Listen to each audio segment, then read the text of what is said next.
So south stage viewers எல்லாருக்கும் வணக்கம். So நீங்க இப்போ வந்து பார்த்தீங்கன்னா, நம்ம வந்து டாப் 10 சீரிஸ் தான் நீங்க பார்த்துட்டு இருக்கீங்க. ஸோ வருஷத்தோட பெஸ்ட் ஃபிலிம்ஸ்லாம் வந்து நம்ம போன வீடியோல பேசிட்டோம். இப்போ வந்து வருஷத்தோட வொர்ஸ்ட் ஃபிலிம்ஸ். ஸோ நெறைய படங்கள் வந்து ஃப்ளாப் ஆயிருக்கு. ஆனா, அதிலயுமே பார்த்தீங்கன்னா, பெஸ்ட் ஃப்ளாப் தான் வந்து நம்ம இப்போ பேச போறோம். ஸோ அதில வந்து ஃபில்டர் அவுட் பண்ணி எனக்கு என்னன்னா டாப் 10 மூவிஸ கூட நம்ம வந்து ஈஸியா நான் ஃபில்டர் அவுட் பண்ணிட்டேன். ஆனா, அந்த ஃப்ளாப் மூவிஸ ஃபில்டர் அவுட் பண்றது தான் வந்து பெரிய டாஸ்க்கா இருந்துச்சு. ஸோ அதனால அது என்னென்ன படங்கள்னு பார்த்துடலாம். ஃபர்ஸ்ட் வந்து பார்த்தீங்கன்னா, லால் சலாம். ஸோ அதாவது வந்து ஹார்ட் டிஸ்க் காணோம் அப்படின்னு சொல்லி ஒரு படத்துக்கு வந்து ஃபர்ஸ்ட் டைம் வந்து ஒரு நியூஸ் வருது அப்படின்னா இந்த படத்துக்கு மட்டும்தான். ஸோ தலைவர் ரஜினிகாந்த் வந்து அவர் வந்து ஒரு கேமியோ பண்றாரு அப்படின்னு சொல்லி தான் இந்த படத்தை வந்து பயங்கரமா பிரம்மாண்டமா ப்ரொமோஷன் பண்ணாங்க. ஆனா அந்த ப்ரொமோஷன்ல பண்ண தப்பா இல்ல வந்து ஸ்கிரிப்டே தப்பா Oh அப்படின்ற no! அளவுக்கு வந்து நெறைய பேருக்கு வந்து ஒரு பெரிய கன்ஃப்யூஷன்.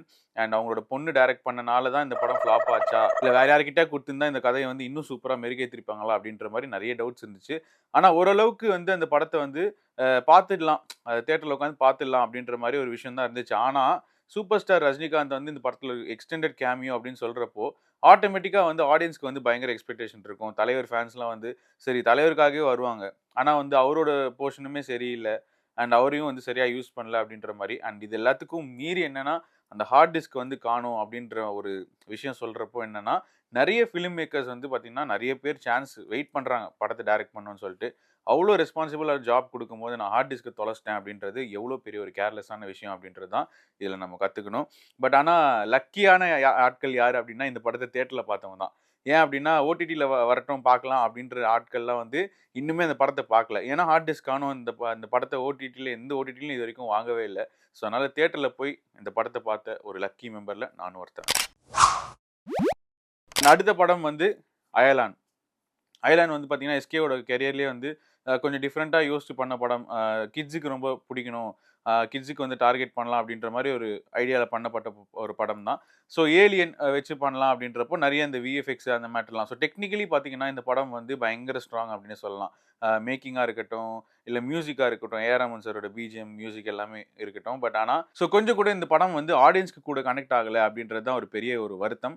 ஏன் அப்டின்னா, ஒரு ஏலியன் அப்டின்னு கொண்டு வரப்போ பார்த்தீங்கன்னா, நம்ம எல்லாம் இங்கிலீஷ் படத்துலலாம் பார்த்துருக்கோம். அது வந்து ஒரு பெரிய ஒரு சக்தி, ஒரு பெரிய ஒரு நெகட்டிவ் ஃபோர்ஸ் அப்டின்ற மாரி ஒரு பில்டப் பண்ண வச்சத, திடீர்னு வந்து அந்த ஏலியன போய் டீ வாங்கிட்டு வா, இல்ல ஏலியன் கூடயே டான்ஸ் ஆடுறது அப்டின்றப்போ, அது வந்து சுத்தமா அது ஏத்துக்கவே இல்ல. அண்ட் என்னன்னா, ஆடியன்ஸ் என்னதான் வந்து அந்த விஎஃப்எக்ஸ் என்ஜாய் பண்ணாலுமே, ஸ்டோரியும் சரி ஒரு பெருசா ஒண்ணுமே ஒரு டெப்த்தாவே இல்ல. ஸோ அந்த எஸ்கேக்கும் அந்த ஏலியனுக்கும் நடக்கிற அந்த பாண்டிங் தான் படத்தோட மெயின் கோர். ஆனா, அதுவே வந்து ஆடியன்ஸ் கூட கனெக்ட் ஆகாதனால இந்த படம் வந்து சரியா போகல. அண்ட் கிட்ஸுக்கு இந்த படம் பிடிக்கும் அப்படின்னு பார்த்தீங்கன்னா, கண்டிப்பா பிடிக்கும். எஸ்கேவோட மெயின் ஒரு லார்ஜஸ்ட் டார்கெட் ஆடியன்ஸ் பார்த்தீங்கன்னா கிட்ஸ் தான். ஸோ கிட்ஸுக்கு இந்த படம் ரொம்ப பிடிக்கும். பட் தியேட்டர்ல இந்த படம் சரியா போகல.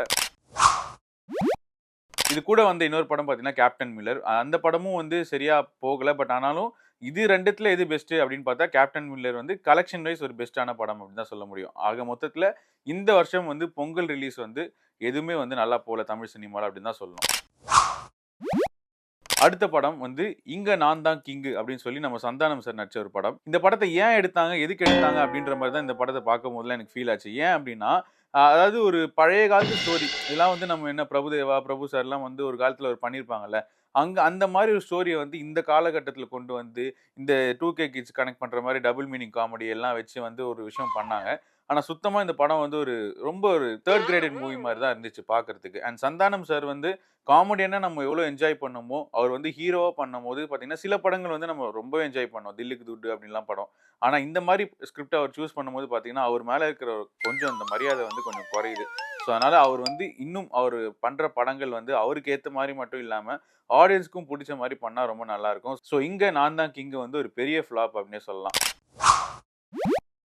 அடுத்த படம் ரத்னம். ஸோ விஷால் வந்து பார்த்தீங்கன்னா, படம் பண்ணுவாரு. அதுக்கப்புறம் நடுவுல காணாம போயிடுவாரு. ஸோ கடைசியா பார்த்தீங்கன்னா, லத்தி அப்படின்ற ஒரு படத்துல வந்து கலெக்ஷன் வைஸ் அந்த படம் பெருசா போகல அப்படின்னாலும், அந்த படத்தோட ஸ்டோரி நல்லாருக்கும். அத தொடர்ந்து வந்து பார்த்தீங்கன்னா, ஹரி அண்ட் விஷால் இந்த காம்பினேஷனுக்கு தான் வந்து பார்த்தீங்கன்னா, நெறைய பேர் வெயிட் பண்ணிட்டு இருந்தாங்க. ஏன்னா, டைரக்டர் ஹரி சார் வந்து பார்த்தீங்கன்னா, ஒரு என்ன சொல்றது? ரூட்டட் அந்த கிராமத்து படங்கள், இல்லன்னா ஆக்ஷன் ஓரியன்டட் படங்களுக்கு வந்து அவரு ரொம்ப பேர் போனவரு. அவரும், விஷாலும் சேரும்போது அந்த படம் எப்படிப்பட்ட ஒரு படம்? ஏன்னா, ஆல்ரெடி அவங்க வந்து ஒரு சூப்பரான ஹிட் குடுத்துருக்காங்க. பூஜை அப்படின்னு சொல்லிட்டு. ஸோ பூஜையில குடுத்த அந்த சக்சஸ் வந்து பார்த்தீங்கன்னா, டபுள் பிரஷர் வந்து இவங்களுக்கு குடுத்துச்சு அப்டின்னே சொல்லலாம் அந்த ரத்னம்ல. ஸோ ரத்னம் வந்து பார்க்குறப்பவே வந்து பார்த்தீங்கன்னா, அது வந்து இதுவும் ஒரு பழைய காலத்து கத. ஆனா ஸ்க்ரீன் பிளே வைஸ் இன்னும் கொஞ்சம் பெட்டர் பண்ணியிருக்கலாம். பண்ணியிருக்கலாம் அப்படின்ற மாதிரி நிறைய விஷயங்கள் தான். அண்ட் ஹரி சார் படத்துல பார்த்தீங்கன்னா, ஸ்பீடு தான். அந்த ஸ்பீடு தான் எப்பவுமே இருக்கும். சாமியா இருக்கட்டும், அதுக்கப்புறம் வந்து வேலா இருக்கட்டும், இல்ல சிங்கமா இருக்கட்டும். ஆனா இந்த படத்துல வந்து அந்த ஸ்பீடு வந்து கொஞ்சம் கம்மியாயி, அவரும் வந்து கொஞ்சம் இந்த எமோஷனல் சென்டிமெண்ட் சீன்ஸ்க்குள்ள போயிட்டாரு அப்படின்றது தான் ஒரு பெரிய விஷயம். ஸோ ரத்னம் வந்து பார்த்தீங்கன்னா, ஒரு பெரிய ஒரு டிசாஸ்டர் அப்படின்னே சொல்லலாம் விஷாலோட கரியர்ல. இந்த படம் வந்து எப்போ வரும் அப்படின்லாம் தாண்டி பார்த்தீங்கன்னா, எல்லா ஃபெஸ்டிவலுக்கும் இந்த படத்தோட போஸ்டர் வந்துரும். ஸோ அப்படிப்பட்ட ஒரு படம் தான் அந்தகன். ஸோ அந்தாதுன் அப்படின்னு சொல்லி ஹிந்திலேருந்து ஒரு பெரிய ஹிட்டான ஒரு படத்த வந்து ரீமேக் பண்ணி நம்ம பிரசாந்த், டாப் ஸ்டார் பிரசாந்த் வந்து நடிச்சிருந்தாரு. கிட்டத்தட்ட ஒரு 2 வருஷமா வெயிட் பண்ணியிருந்தாங்க. ஆனா அவங்க வந்து என்ன பண்ணுவாங்க அப்படின்னா, happy Deepavali, happy new year அப்படின்னு சொல்லி அந்த படத்தோட ஸ்டில்ஸ மட்டும் போஸ்டரா விட்டுட்டு இருந்தாங்க. ஸோ இந்த படம் எப்போதான்டா வரப்போகுது அப்படின்னு சொல்லி ஆடியன்ஸ்லாம் வெயிட் பண்ணிட்டு இருக்கும்போது, கடைசியா இந்த படம் வந்துச்சு. அண்ட் இந்த படம் வந்த டைமும் வந்து சரியா இந்த ப்ரமோஷன் பண்ணல. அவங்க என்னதான் பிரஸ் மீட் எல்லாம் வச்சிருந்தாலுமே, அந்த படம் டேக் ஆஃப் ஆவல. ஏன் அப்டின்னா, ஆல்ரெடி வந்து பார்த்தீங்கன்னா, அந்த அந்தாதுன் அப்டின்ற ஒரு படம் வந்து ஒரு மாஸ்டர் பீஸ். ஸோ அந்த படத்தோட ஸ்க்ரீன் பிளே, அதுக்கப்புறம் அந்த ஹீரோ நடிச்ச அந்த ஆக்டிங்லாம் வந்து ரொம்ப பேசப்பட்டுச்சு. ஸோ அதுக்கு கொஞ்சமாச்சும் ஈக்குவலா இருக்கணும் அப்டின்ற மாரி ஒரு ஒரு டார்கெட் தான் இவங்களுக்கு இருந்துச்சு. ஆனா அது வந்து ஒரு பெரிய பிரஷரா மாறிச்சு அப்டின்னே சொல்ல முடியும். ஸோ அதோட எக்ஸ்பெக்டேஷன வந்து அவங்கனால சாட்டிஸ்ஃபை பண்ண முடியல. ஸோ இந்த படமும் வந்து ஒரு பெரிய ஃப்ளாப். ஸோ இதுக்கப்புறம் பார்த்தீங்கன்னா, ஒரு 4 படங்கள்ல வந்து பார்த்தீங்கன்னா, ஒரு 3 படங்கள் வந்து இந்த வருஷத்தோட பெஸ்ட் ஃப்ளாப் அந்த கேட்டகரியிலே வந்துரும். ஸோ அது வந்து என்ன அப்படின்னு பார்த்தீங்கன்னா, உங்களுக்கே தெரிஞ்சிருக்கும். Yes the most awaited Indian 2. So Indian 2 வந்து பார்த்தீங்கன்னா, பயங்கரமா புரமோஷன் பண்ணாங்க. அண்ட் பயங்கர ஹைப் கிரியேட் பண்ணாங்க. சித்தார்த் வந்து எல்லா இன்டர்வியூலயும் போய் பேசாத குறையே இல்ல. அதுக்கப்புறம் நெறைய நாட்ல போயிட்டு வந்து அவர் வந்து படத்த வந்து பயங்கரமா தூக்கி பேசினாரு. அண்ட் இந்த படத்துல வந்து பார்ட் 2 மட்டும் இல்லாம பார்ட் 3யும் இருக்கு அப்படின்னு சொன்னோனே, அது இன்னும் எக்ஸ்பெக்டேஷன கிரியேட் பண்ணிச்சு. அண்ட் மெயினா சங்கர் சார் வந்து ரொம்ப வருஷம் கழிச்சு திருப்பி தமிழ் சினிமா டைரக்ட் பண்ணும்போது பார்த்தீங்கன்னா, பயங்கரமான ஒரு எக்ஸ்பெக்டேஷன் இந்த படம். அதுவும் இந்த படம் வந்து எப்போ பிக் பாஸ் சீசன் 2ல ஏதோ லான்ச் பண்ணாங்கன்னு நெனைக்கிறேன். அதுக்கப்புறம் பிக் பாஸ் விட்டு கமல் சார் போனதுக்கு அப்புறமா இந்த படம் வந்து ரிலீஸ் ஆச்சு. ஸோ இந்த படம் வந்து எப்படி இருக்க போகுதுன்னு சொல்லி ஆடியன்ஸ் பயங்கரமா எக்ஸ்பெக்ட் பண்ண டைம்ல, இந்த படம் வந்து சுத்தமா நல்லா இல்ல. ஒரு பெரிய டிசாஸ்டர் அப்படின்னு தான் சொல்ல முடியும். அண்ட் என்ன அப்படின்னு பார்த்தீங்கன்னா, இந்த படத்த ஏன் எடுத்தாங்க? எதுக்கு எடுத்தாங்க? அப்படின்றது நமக்கு மட்டும் இல்ல, அவங்களுக்கும் தெரியுமா? இல்ல வந்து முன்னாடி எடுத்த சீன்ஸ்லாம் வந்து இப்ப அவுட்டேட்டட் ஆயிடுச்சா? அப்படின்ற மாரி தான் ஒரு பெரிய விஷயமா இருந்துச்சு. இதுல கடைசியில வந்து பார்த்தீங்கன்னா, பார்ட் 3 யோட அந்த ஒரு டீசர் மாரி ஒண்ணு வரும்.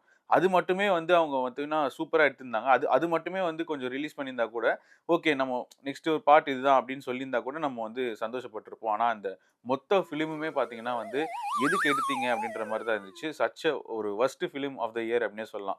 அதுவும் ஏன் இவ்ளோ பெரிய ஒரு ஹேட்ரட் இந்தியன் 2 மேல அப்படின்னு பார்த்தீங்கன்னா, ரொம்ப எக்ஸ்பெக்ட் பண்ண ஒரு படம். கமல் சாரும், சங்கர் சாரும் சேர்ற அந்த காம்பினேஷன். அண்ட் இந்தியன் அப்படின்றது ஒரு பெரிய ஒரு லெகசி. ஸோ அந்த படத்துக்கு ஈக்குவலா கொஞ்சம் கூட வரலையே அப்படின்றது தான் ஒரு பெரிய வருத்தமா இருந்துச்சு. ஸோ இந்த படம் வந்து ஒரு பெரிய டிசாஸ்டர். அடுத்து பார்த்தீங்கன்னா வந்து, சியான் விக்ரம் நடிச்ச தங்கலான். ஸோ இந்த படம் வந்து பார்த்தீங்கன்னா, குவாலிட்டி வைஸா பார்க்கறதுக்கு ரொம்ப நல்லாருக்கும். ஸ்க்ரீன் பிளே எல்லாமே நல்லாருக்கும். ஆனா என்ன அப்படின்னு பார்த்தீங்கன்னா, அவங்க போட்ட பட்ஜெட்லேருந்து கொஞ்சம் தான் எக்ஸ்ட்ரா ஒரு 25% தான் எக்ஸ்ட்ரா கலெக்ட் ஆயிருக்கு அப்படின்னு தான் சொல்லப்படுது. ஸோ டிஸ்ட்ரிபியூட்டர்ஸ்க்கு வந்து இது வந்து ஒரு பெரிய லாஸ் அப்படின்னு சொல்றாங்க. புரொடியூசர் சைட்ல கொஞ்சம் ப்ராஃபிட் இருந்தாலும், டிஸ்ட்ரிபியூட்டர் சைட்ல வந்து பெரிய லாஸ் அப்படின்னு சொல்லலாம். அதுக்கு மெயின் காரணம் என்ன பார்த்தீங்கன்னா, சியான் விக்ரமோட மார்க்கெட் தான். ஸோ சியான் விக்ரம் வந்து நெறைய படங்கள் பண்ணியிருக்காரு. பட் அவருக்கு வந்து பார்த்தீங்கன்னா, தொடர்ந்து நெறைய படங்கள் வந்து ஃப்ளாப் ஆயிட்டே தான் இருந்துச்சு. ஸோ ஸ்க்ரீன் கவுண்ட்டும் வந்து அவருக்கு பெருசா இந்த படத்துக்கு கிடைக்கல. பட் அவங்களும் மேக்ஸிமம் ட்ரை பண்ணி இந்த ரிலீஸ வந்து மேக்ஸிமம் கிராண்டா பண்ணணும்னு நெனச்சாங்க. பட் ஆனா, படம் என்னதான் சூப்பரா இருந்தாலும், பா. ரஞ்சித் சாரோட டைரக்ஷன் நம்ம சொல்லவே வேணாம். அண்ட் எல்லாரோட பெர்ஃபார்மன்ஸ், அவரோட எஃபோர்ட்ஸ் எல்லாமே சூப்பரா இருக்கும். ஆனா, விக்ரம் சாரோட கரியர்ல வந்து இதுதான் ஹையஸ்ட் கிராசிங் ஃபிலிம் அப்படின்னு சொல்றாங்க. ஆனா, டிஸ்ட்ரிபியூட்டர்ஸ்க்கு வந்து ஒரு பெரிய லாஸ் அப்படின்னு சொல்லலாம். ஸோ, அதனால தங்கலான் வந்து இந்த ஃப்ளாப் லிஸ்ட்ல நம்ம கவுண்ட் பண்றோம். அதுக்கப்புறம் பார்த்தீங்கன்னா வந்து, நம்ம தீபாவளி ரிலீஸ்ல வந்து ஒரு 3 படங்கள் வந்துச்சு. கிட்டத்தட்ட 4 படங்கள் வந்துச்சு அப்டின்னே சொல்லலாம். அதுல ஒரு பெரிய ஃப்ளாப் அப்டின்னு பார்த்தீங்கன்னா, பிளட்டி பெக்கர். ஸோ பிளட்டி பெக்கரோட ட்ரெய்லர் வந்து பார்த்தீங்கன்னா, அவ்ளோ இன்னோவேட்டிவா இருந்துச்சு. ரொம்ப ஒரு டார்க் காமெடி மாரி ஒரு கவின்க்கு வந்து ஒரு நெக்ஸ்ட் பிரேக் த்ரூ படமா இருக்கும் அப்டின்னு சொல்லிட்டு நம்பிட்டு இருந்தாங்க. பட் என்ன மெயின் விஷயம் அப்டின்னு பார்த்தீங்கன்னா, ஒரு வேள அமரன் வந்து சப்போஸ் தள்ளி போயிருந்தா, இந்த பிளட்டி பெக்கர் அட்லீஸ்ட் பார்க்கறதுக்கு ஒரு மினிமம் கூட்டம் வந்திருக்கும். ஆனா, அமரனோட ஹியூஜ் சக்சஸ் வந்து பார்த்தீங்கன்னா, மத்த எல்லா படத்தையும் வந்து ஓவர் ஷேடோ பண்ணிச்சு அப்டின்னே சொல்லலாம். But in spite of Amaran success கூட பார்த்தீங்கன்னா, லக்கி பாஸ்கர் அப்படின்ற படம் வந்து ஒரு பெரிய ஹிட் ஆச்சு. ஏன் அப்படின்னா, கன்டென்ட் நல்லா இருந்துச்சு. ஸோ கன்டென்ட் இதுக்கும் நல்லா இருந்தது அப்படின்னா, கண்டிப்பா பிளட்டி பர்கரும் நோட்டீஸ் ஆயிருக்கும். ஆனா இந்த படம் தியேட்டர்ல வரும்போது எல்லாருமே வந்து கலாய்ச்சாங்க. ஆனா ஓடிடில வந்ததுக்கு அப்புறமா நெறைய பேர் வந்து இத பாராட்டுறாங்க. கவினோட ஆக்டிங் நல்லா இருந்துச்சு. செகண்ட் ஹால்ஃப் மட்டும் தான் கொஞ்சம் அங்கங்க மிஸ் ஆச்சு அப்படின்ற மாரி சொல்லிட்டு இருந்தாங்க. ஸோ இந்த பிளட்டி பெக்கர் படம் வந்து ஒரு பெரிய ஃப்ளாப் அப்படின்னே சொல்லலாம். ஸோ நெல்சன் தான் இதோட புரொடியூசர். அண்ட் நெல்சன் வந்து பார்த்தீங்கன்னா, டிஸ்ட்ரிபியூட்டர்ஸ்க்கும் வந்து அந்த காம்பன்சேஷன் அமௌண்ட் வந்து குடுத்துட்டாரு. ஸோ அப்ப எந்த அளவுக்கு ஃப்ளாப் ஆயிருக்கும் அப்படின்னு நெனச்சு பாருங்க. ஸோ இந்த படம் வந்து இந்த மாரி சின்ன படங்கள்லாம் வந்து வரம்போது, ஒண்ணு வந்து பெரிய படங்கள் கூட ரிலீஸ் பண்ணாம, தனியா ரிலீஸ் பண்ணா கூட பார்த்தீங்கன்னா, அவங்களுக்கு வந்து கொஞ்சமாச்சும் ப்ராஃபிட்டபிளா மாறும் அப்படின்னு நான் நம்புறேன். So last but not the least அதுக்கப்புறம் எல்லாரும் இந்த படத்தை எப்படா சொல்லுவீங்கன்னு சொல்லி கண்டிப்பாக வெயிட் பண்ணிட்டு இருப்பீங்க. எஸ் அதுதான் பார்த்தீங்கன்னா அந்த கங்குவா. ஓகே. ஸோ கங்குவா வந்து 2000 கோடி கலெக்ட் பண்ணும். அப்புறம் படத்த வந்து வாய பொளந்து தான் பார்ப்பீங்க அப்படின்னு சொல்லி நெறைய பேர் வந்து நெறைய விதமான ப்ரமோஷன் பேன் இண்டியன் லெவல்ல பார்த்தீங்கன்னா இந்த படத்த வந்து பேசணும் அப்படின்னு சொல்லி என்னென்னமோ பண்ணாங்க. ஆனா படம் வந்து அதாவது என்ன சொல்றது? ஆடியன்ஸ் மத்தியில ஒரு பெரிய ஹேட்டட் கிரியேட் ஆயிடுச்சு. "என்ன தான்டா பண்ணி வச்சிருக்கீங்க பார்த்துடலாம்" அப்படின்னு சொல்லிட்டு. ஸோ அதனால வாய் வந்து என்ன சொல்றது? வாய எங்க கட் பண்ணோம் அப்படின்றது இது வந்து ரொம்ப ஒரு பெஸ்ட் எக்ஸாம்பிள் அப்படின்னே சொல்லலாம். அதாவது how to not promote a film அப்படின்றது வந்து இந்த படம் வந்து நமக்கு கத்துக் குடுத்துருச்சு. ஸோ என்னைக்குமே வந்து நம்ம ப்ராடக்ட்ட என்னதான் நீங்க வந்து பயங்கரமா வந்து ஒரு குவாலிட்டி ட்ரஸ்ட் வச்சிருந்தாலும், நம்ம வந்து ஓவர் கான்ஃபிடென்ட்டா இருக்கக்கூடாது அப்படின்றதுக்கு இந்த படம் வந்து ஒரு சிறந்த எக்ஸாம்பிள். அண்ட் கங்குவாவோட ஒரு விஷயம் வந்து பார்த்தீங்கன்னா, மத்த எல்லாருக்குமே ஒரு பெரிய ஐ ஓப்பனிங்கா இருக்கும். ஆடியன்ஸ வந்து ஏமாத்தவே கூடாது அப்படின்ற மாரி தான். ஸோ அதனால நீங்க வந்து என்னதான் டெக்னிக்கலா மேக்கிங்ல நான் அதெல்லாம் பண்ணியிருக்கேன் அப்படின்னாலும், கதை வந்து ஆடியன்ஸ கனெக்ட் பண்ணா மட்டும் தான் அத வந்து பார்ப்பாங்க. ஸோ அதனால கதைக்கு வந்து நெறைய இம்பார்ட்டன்ஸ் குடுங்க. வெறும் மேக்கிங்கோ இல்ல வந்து விஎஃப்எக்ஸ் வச்சோ நம்ம ஒண்ணுமே பண்ண முடியாது. ஸோ கங்குவா தான் இந்த வருஷத்தோட பெஸ்ட் ஃப்ளாப். ஸோ இதே மாரி பார்த்தீங்கன்னா, நெறைய டாப் 10 சீரிஸ் நமக்காக வந்துட்டே இருக்கு. ஸோ தொடர்ந்து பாருங்க. Thank you.